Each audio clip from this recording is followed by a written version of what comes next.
పల్లె జనం చలో హైదరాబాద్ అంటున్నారు. వారం రోజులు సంక్రాంతి సంబరాల్లో మునిగి తేలిన జనం మళ్లీ పట్నం బాట పట్టారు. దీంతో పల్లెల్లో సందడి తగ్గి హైవేలపై రద్దీ పెరిగింది. ఇటు బస్ స్టాండ్లు, రైల్వే స్టేషన్లు జనసంద్రంగా మారిపోయాయి. ఈ రద్దీని తగ్గించుకునేందుకు ప్రత్యేక ట్రాఫిక్ డైవర్షన్ చేపట్టారు అధికారులు. సంక్రాంతి రద్దీ మళ్లీ మొదలైంది. వారం రోజుల సెలవులు ముగియడంతో సొంతూళ్లకు వెళ్లిన వారంతా తిరిగి హైదరాబాద్ బయలుదేరారు. ఆంధ్రప్రదేశ్లోని వివిధ ప్రాంతాల నుంచి పెద్ద సంఖ్యలో హైదరాబాద్కు బయలుదేరడంతో ప్రధాన నగరాల బస్ స్టేషన్లు ప్రయాణికులతో కిటకిటలాడుతున్నాయి. రాష్ట్ర వ్యాప్తంగా ఆర్టీసీ బస్ కాంప్లెక్స్లలో భారీ రద్దీ నెలకొంది. విజయవాడ హైదరాబాద్ జాతీయ రహదారిపై ట్రాఫిక్ ఎక్కువైంది. నల్గొండ జిల్లా చిట్యాల వద్ద రద్దీ మరింత ఎక్కువగా కనిపించింది. వేల సంఖ్యలో కార్లు, ఇతర వాహనాలు బారులు తీరడంతో ట్రాఫిక్ ను నియంత్రించేందుకు పోలీసులు వాహనాలను చిట్యాల నుంచి కుడివైపు సింగిల్ రోడ్డులో భువనగిరి మీదుగా హైదరాబాద్ వైపుకు మళ్లించారు. వాహనాల సంఖ్య పెరిగినా ఎలాంటి ఇబ్బందులు తలెత్తకుండా అధికారులు డ్రోన్ కెమెరాలు, సీసీటీవీల సహాయంతో ట్రాఫిక్ పరిస్థితిని నిరంతరం పర్యవేక్షిస్తున్నారు. సోమవారం కూడా ఇదే స్థాయిలో వాహనాల రద్దీ ఉండే అవకాశం ఉంది. ఆదివారం అమావాస్య కావడంతో చాలా మంది సొంతూరు విడిచి వచ్చేందుకు ఆసక్తి చూపలేదు.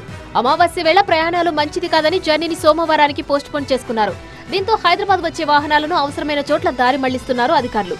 చిట్యాల, పెద్దకాపర్తి, కొర్లపహాడ్, పంతంగి టోల్ ప్లాజాల దగ్గర ట్రాఫిక్ జామ్ అయ్యే అవకాశాలు అధికంగా ఉండడంతో పోలీసులు ప్రత్యామ్నాయ మార్గాలను సూచిస్తున్నారు. గుంటూరు నుంచి హైదరాబాద్ వెళ్లే వాహనాలు మిర్యాలగూడ, హాలియా, కొండమల్లేపల్లి, చింతపల్లి, మాల్ మీదుగా హైదరాబాద్ వెళ్లాలంటూ డైరెక్షన్ ఇచ్చారు అధికారులు. మాచర్ల నుంచి హైదరాబాద్ వెళ్లే వాహనాలు నాగార్జున సాగర్, పెద్దఊర, కొండమల్లేపల్లి, చింతపల్లి, మాల్ మీదుగా హైదరాబాద్ కు రీచ్ అవ్వాలి. నల్గొండ నుంచి హైదరాబాద్ వెళ్లే వాహనాలు మర్రిగూడ బైపాస్, మునుగోడు, నారాయణపూర్, చౌటుపల్ మీదుగా హైదరాబాద్ చేరుకుంటే సులభంగా ఉంటుందంటున్నారు అధికారులు. ఇక విజయవాడ నుంచి హైదరాబాద్ వెళ్లే భారీ వాహనాలు కోదాడ, హుజూర్ నగర్, మిర్యాలగూడ, హాలియా, చింతపల్లి నుంచి మాల్ మీదుగా హైదరాబాద్ చేరుకోవాలని పోలీసులు సూచించారు. మరోవైపు వాహనదారులకు పొగమంచు చుక్కలు చూపిస్తుంది.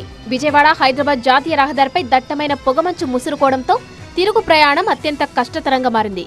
పొగమంచుతో ప్రమాదాలు జరిగే అవకాశం ఉండడంతో పోలీసులు అప్రమత్తమయ్యారు. వాహనదారులు ఫాగ్ లైట్లు, హెడ్ లైట్లు ఆన్ చేయాలని, హై స్పీడ్లో ఓవర్టేక్ చేయవద్దని హెచ్చరిస్తున్నారు.